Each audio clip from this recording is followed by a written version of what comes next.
Au Zimbabwe, la banque centrale a été louée pour ses efforts afin de mettre un terme à la fuite de capitaux hors du pays via toute une palette de moyens illicites. Dans sa déclaration de politique monétaire au début du mois, le gouverneur de la banque centrale, le docteur John Mangudia, a annoncé tout un arsenal de mesures qui limiteront les mouvements de fonds offshore. À travers le non-paiement de gains à l'exportation, des investissements étrangers non approuvés, l'évasion fiscale et la contrebande, on estime que des individus et des compagnies ont siphonné illégalement plus de 1,8 milliard de dollars hors du pays en 2015. Ces fuites ont causé une hémorragie de la fragile économie et baissé les réserves de devises étrangères à l'équivalent de moins d'un mois d'exportation à partir du mois de décembre dernier.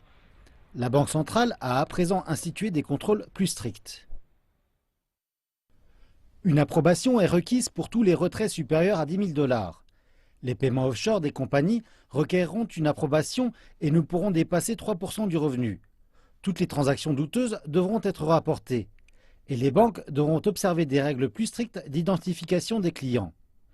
De moindres sorties d'argent renforceront les liquidités et donneront au gouvernement davantage d'espace fiscal et l'aideront dans ses efforts de régler les obligations de sa dette cette année. Ce sont de bonnes mesures, mais elles doivent être mises en œuvre pour qu'elles aient de la valeur.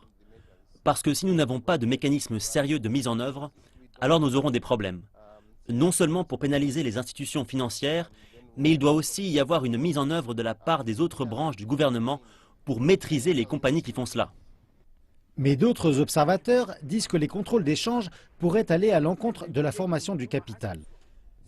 Donc si je veux retirer 10 000 dollars, cela doit être approuvé.